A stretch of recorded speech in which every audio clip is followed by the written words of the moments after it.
जय बिरसा मुंडा।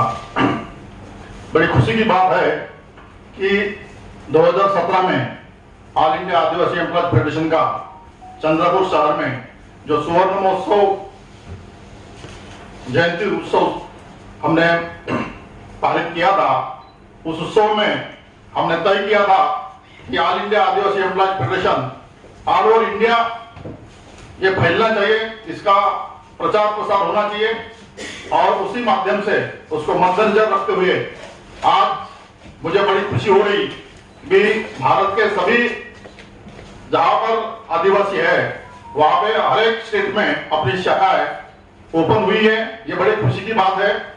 साथियों, ये all India Adivasi employees federation बाकी संगठन से अलग है। इसमें कोई भी पॉलिटिक्स टच नहीं है, ये आप ख्याल में रखिए। किसी संगठन से ये एकदम विभिन्न है, इसलिए ये भारत भर हर एक स्टेट में इसका प्रचार प्रसार हो रहा है। और आपको मैं अनुरोध करूंगा कि जो भी स्टेट छुटे हुए हैं आपके पहचान से उन लोगों को इसका महत्व पता दीजिए और वही स्टेट में इसकी शाखा है ओपन कीजिए। साथियों, कोई भी संगठन हो, इसकी ताकत उनके सदस्यों पर निर्भर होती है। जितने ज्यादा सभासद, जितने ज्यादा सदस्य रहेंगे, उतने हम लोग समाज के निचले स्तर तक अपन पहुंच सकते हैं। अपना जो संगठन है ये पर्टिकुलर एम्प्लॉयज फेडरेशन तक सीमित न रहते हुए हमारे समाज के एकदम जो नीचे से नीचे काश्तकार लोग हैं, जंगल में रहने वाले लोग हैं, अनपढ़ लोग हैं, वहां तक पहुंचना चाहिए। तब सही पैना पे हम लोग समाज तक पहुंचे, ऐसा मैं कहूंगा। तो साथियों, इसलिए सभी से मैं विनती करता हूं कि आप लोग अपने स्टेट के सभी कर्मचारियों को all India Adivasi employees federation का सदस्य बनाएं। जितने सभासद होंगे उतने आपके आर्थिक स्थिति मजबूत हो जाएगी। कोर्ट केसेस लड़ने के लिए आपको ताकत मिलेगी। क्योंकि कैसा होता है कि भाई हम लोग अभी तक ऐसा हमारा जो अनुभव है, एक्सपीरियंस है कि जब आदमी को प्यास लगती है तब कुआं खोदने के लिए हम दौड़ते हैं। तो ये हमारे लिए आप लोग सब इंटेलेक्चुअल लोग हैं, कर्मचारी लोग हैं, तो ऐसा ना होते हुए एकदम शिस्तबद्ध विद डिसिप्लिन हमको काम करना पड़ेगा। हमारा जो संगठन है बाकी संगठनों से अलग कैसा दिखेगा, इसका महत्व भारत भर कैसा लोगों को दिखाएगा, ये आपकी सबकी जिम्मेदारी है। आज all India Adivasi employees federation केंद्रीय शाखा की तरफ से ये सभा आयोजित की गई है, बड़ी खुशी की बात है। और महाराष्ट्र में हमारे 35 जिले में, लगभग 35 जिले में सभी शाखाएं ओपन हुई है। महाराष्ट्र में एक अच्छे से काम चल रहा है। ये आपको मैं बताना चाहता हूं कि भाई कोई भी प्रॉब्लम हो, ये कुछ हेड प्रॉब्लम, चाहे वो किसान का प्रॉब्लम हो, विद्यार्थियों का प्रॉब्लम हो, कर्मचारियों का प्रॉब्लम हो, किसी भी प्रकार का प्रॉब्लम हो, हम किसी को मना नहीं करते। सभी का प्रॉब्लम जो है, सभी की समस्या जो है वो छुड़ाने की कोशिश करते। आज आदिवासी एम्प्लॉयज फेडरेशन जो अपना महाराष्ट्र शाखा की तरफ से अपना हाई कोर्ट में मुंबई में एक अपने बोगस आदिवासियों के खिलाफ एक केस चल रही है, PIL नंबर है 165/2013। तो अभी लास्ट स्टेज में है और आज तक हमारे मुंबई में बड़े दावों के साथ आपको बताना चाहता हूं कि आज तक हमारे डिपार्टमेंट के 14 रुपए आज तक डिसमिस हुए हैं और किसी को रिमूव फ्रॉम सर्विस कर दिया है। ये हमारी बड़ी जीत है। बहुत सारे लोगों को जो तबादला होता है उनको हम रोकने की कोशिश की है। एक रेंज फॉरेस्ट ऑफिसर था, महिला लेडी थी, और एक रेंज फॉरेस्ट ऑफिसर, उनको ऊपर अन्याय अत्याचार किया था। हमने एम्प्लॉयज फेडरेशन की तरफ से लेटर लिखा, उसको न्याय मिल गया। बहुत सारे टीचर लोग हैं, उनको ऐसे हरासमेंट होती थी, किसी का इंक्रीमेंट, किसी का तबादला होता था, उसके बारे में हमने लेटर लिखे, उनको PS मिल गई। पिछले वक्त हमने मधुकर जी के साथ ED ऑफिस में गए थे, उधर भी बहुत सारे बोगस लोग थे, किसी का तबादला होता था, तब हम एडिशनल कमिश्नर को मिलके वो भी सुलझाया। अभी BMC में भी हमने शाखा ओपन की है। तो कहने का मतलब यही कि भी हम लोग आखिरी जो अपना समाज बांधव है वहां तक पहुंचने की कोशिश कर रहे हैं।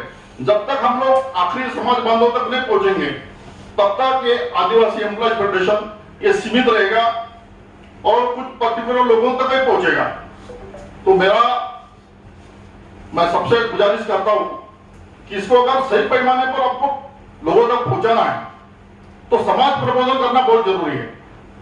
आप एम्प्लॉयज फेडरेशन का महत्व लोगों तक पहुंचाएंगे नहीं, इसका प्रचार प्रसार नहीं होगा तो इसके सदस्य नहीं बनाएंगे, आपके पास चंदा नहीं आएगा तो आपकी आर्थिक स्थिति जो है वो मजबूत नहीं होगी।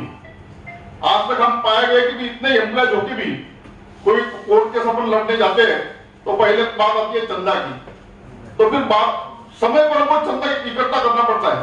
तो ये नौबत न आए इसलिए मैं बोलता हूँ कि अभी से आप चंदा कलेक्ट करें, हर एक स्टेट में जितना मजबूत हो सके शाखा है उतनी मजबूत करें। और आज आप सभी को मालूम है कि आज जो गवर्नमेंट है वो एंटी रिजर्वेशन है। आगे जो परिस्थिति आएगी बहुत गंभीर परिस्थिति आने वाली है, इसलिए सभी भारत के जितने भी आदिवासी है एक ध्वज के एक छत्र के नीचे आना चाहिए। चाहे कोई भी अपना आपसी मतभेद हो, लेकिन जब समाज का प्रॉब्लम होता है तब हम इकट्ठा होना चाहिए, क्योंकि आज जो है एंटी रिजर्वेशन गवर्नमेंट की वजह से हमारा रिजर्वेशन जाने के रास्ते पर है और बहुत सारे अन्य अत्याचार हो रहे।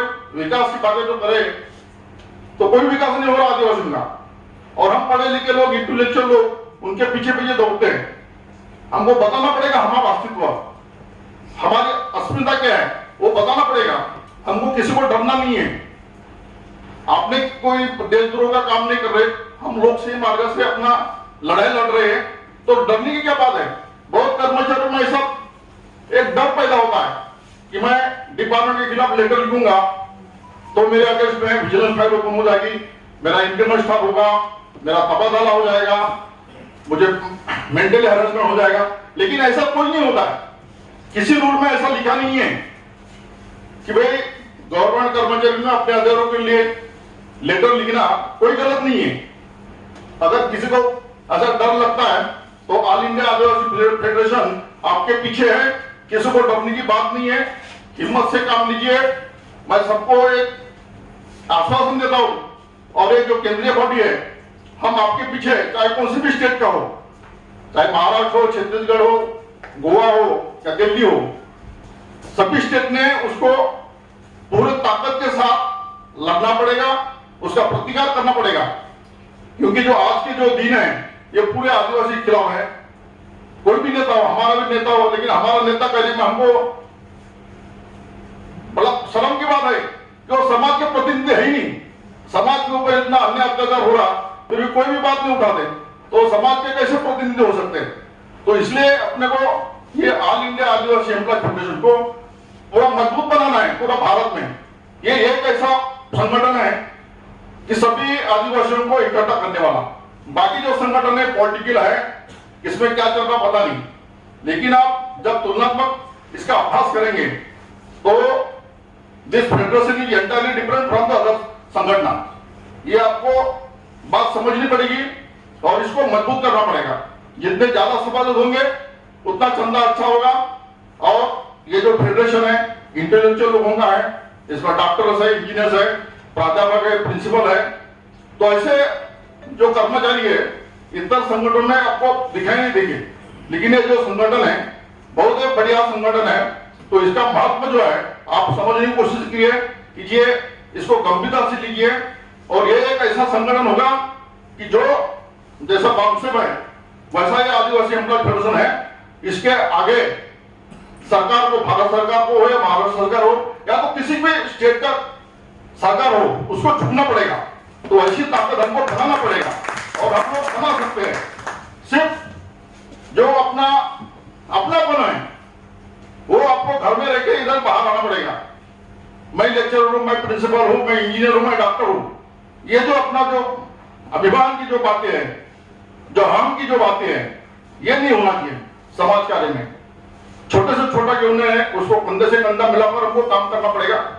चाहे वो इंजीनियर हो, डॉक्टर हो या कोई भी हो, कोई अधिष्ठाता हो।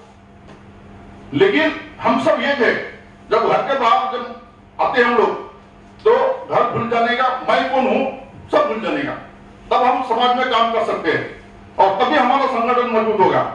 हम लोग बोल रहे कि आदिवासी के ऊपर अन्याय अत्याचार हो रहा, उसके लिए जिम्मेदार कौन है? हम लोग जिम्मेदार है, आदिवासी खुद जिम्मेदार है, मैं ऐसा मानता हूं। इसके लिए वो बाकी का समाज जिम्मेदार नहीं है, कोई बमन जिम्मेदार नहीं है, कोई मराठा जिम्मेदार नहीं है, उसके लिए जिम्मेदार हम लोग है। तो इसलिए संगठन की बहुत जरूरत है और एकमेव संगठन है आदिवासी एम्प्लॉय फेडरेशन कि जो सभी भारत के जितने भी जमातियां है, जितने भी आदिवासी है, उसको इकट्ठा करने वाला एक संगठन है जिसका नाम है ऑल इंडिया आदिवासी एम्प्लॉय फेडरेशन।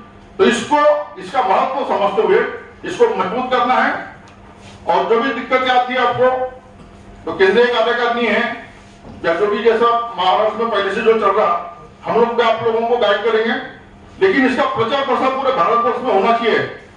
ऐसा मैं आपसे गुजारिश करता हूं और ऑल इंडिया एम्प्लॉय फेडरेशन की तरफ से आपको मतलब ये आंध्र प्रदेश जो नया कार्यकारिणी है उनको धन्यवाद देता हूं, उनका तहे दिल से शुक्रगुजार करता हूं और जो भी उनके स्टेट में जो भी काम करना है वो अपने ताकत से बिना डर काम करें, उनके पीछे एम्प्लॉय फेडरेशन रहेगा और जो भी अभी आगे की रणनीति रहेगी। तो जैसा आज का जो विषय है अपना कि 2022-23 में एम्प्लॉय फेडरेशन की रणनीति क्या रहेगी, तो मेरा यही कहना है कि जैसे आदरणीय सेक्रेटरी साहब ने बोला है कि हर एक स्टेट में अपना ऑफिस होना चाहिए और भवन होना चाहिए, ये प्रायोरिटी देना है। हम तक जब तक हम ऑफिस खोल के बैठेंगे नहीं, हमारा अस्तित्व दिखाएंगे नहीं, तब तक फेडरेशन क्या है वो पता नहीं चलेगा। अभी बहुत लोगों को मालूम नहीं फेडरेशन क्या है, लेकिन जब तक हम लोग ऑफिस खोल के बैठेंगे, लोगों के प्रॉब्लम सॉल्व करेंगे, तब फेडरेशन का महत्व बढ़ेगा, फेडरेशन के सदस्य हो जाएंगे। मेरा मैं तो पहले भी प्रस्ताव रखा था कि ऑल इंडिया एम्प्लॉय फेडरेशन के पास एक गाड़ी भी होना चाहिए, केंद्रीय हमारे अध्यक्ष गाड़ी से घूमना चाहिए, पूरा ऑल ओवर इंडिया का दौरा करना चाहिए। इसका क्या प्रॉब्लम है? जब हमारा केंद्रीय कैबिनेट के अपने अध्यक्ष अगर देश से जाएंगे तो प्रॉब्लम कब छुड़ाएंगे? तो इसलिए जब ऑल इंडिया का नाम जो ऐसा है अपना फेडरेशन का ऑल इंडिया आदिवासी एम्प्लॉय फेडरेशन है, तो वैसा वो नाम के हिसाब से अपना चलना चाहिए। तो इसलिए भवन, अपना ऑफिस और जो भी कोर्ट केसेस है और सरकार से जो भी अपने को प्रति ये विरोध करना है अपना विकास के लिए और किसी कर्मचारी के ऊपर कुछ अन्याय होता है, कौन से भी स्टेट का हो, आप लेटर लिखिए, बिंदास लेटर लिखिए, उसमें डरने की कोई बात नहीं। आपको कलम चलाना पहले आना चाहिए, बस अपना कलम है, आपका पावर है, बाकी कुछ ही नहीं। और जैसा हमारा फेडरेशन जन समुदाय तक अपने निचले स्तर तक पहुंचेगा, तब हमारी शक्ति इतनी बढ़ेगी कि हम लोग रोड पर उतरने लायक हो जाएंगे। अभी रोड पर उतरते लेकिन उतना हमारा जो दबाव है सरकार ऊपर पड़ नहीं रहा, चाहे वो महाराष्ट्र का हो या किधर भी हो। इसका कारण यही है कि हम लोग प्रबोधन नहीं कर रहे। समाज का प्रबोधन करना बहुत जरूरी है। समाज के ऊपर अन्याय अत्याचार क्या हो रहा, ये जब तक हम लोग लोगों को बताएंगे नहीं, सभा लेके या कैसे भी किसी भी माध्यम से, तब तक हमारा जो संगठन की शक्ति है बढ़ेगी नहीं, और शक्ति बढ़ेगी नहीं तो हम लोग रास्ते पर उतर नहीं पाएंगे। आप देखते होंगे कि महाराष्ट्र में जो नो रिजर्वेशन प्रमोशन का ये बड़ा प्रॉब्लम चल रहा, 2 बार मोर्चे निकले, अपने आदरणीय चेयरमैन साहब भी थे, 1 मई को निकला था, पिछले साल 26 जून को निकला था, लेकिन बहुत हुआ। गवर्नमेंट को ऐसा लगा कि ये लोग क्या पर्टिकुलर एम्प्लॉय इधर आते हैं, बाकी लोगों को कुछ पड़ी नहीं है। तो ये जो संदेश जा रहा वो बड़ा खराब संदेश जा रहा और इससे सरकार छुटेगी नहीं। इसलिए हमको अगर मोर्चे भी निकलना है तो प्रबोधन करना बहुत जरूरी है। विद्यार्थियों को, किसानों को, वन मजदूर जो भी है, सबको साथ में लेके चलना पड़ेगा, अपना संगठन बढ़ाना पड़ेगा। जब 3% ब्राह्मण अपने इतने लोगों के ऊपर जब राज कर रहा, उनकी अक्ल चल रही है, उनकी बुद्धि चल रही है, फिर हमको 7, 7.5, 9%, 10% आदिवासियों की बुद्धि क्यों नहीं चल रही? हम क्यों नहीं इकट्ठा हो रहे? हमें कौन सा कमीपना है, ये खोजने की जरूरत है। इसलिए अपने को आप पहले आत्म परीक्षण कीजिए, आत्मचिंतन कीजिए कि हमें ऐसी कौन सी कमी है कि जिसके वजह से हम लोग इकट्ठा नहीं आ पा रहे और हम लोग दूसरों को दोष देते जा रहे कि आदिवासियों पर अन्य अत्याचार हो रहा। तो सिर्फ आपको पता है कि भाई बकरे का बलि दिया जाता है, शेर का बलि दिया नहीं जाता। ये सोचो और ये समझ के आपको अभी इकट्ठा होना पड़ेगा।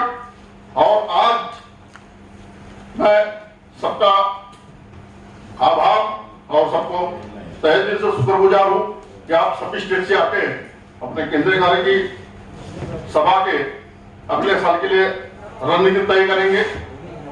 इतना कहकर मैं अपने 2 शब्द समाप्त करता हूं। जय आदिवासी, जय जवान। Thank you Malay sir.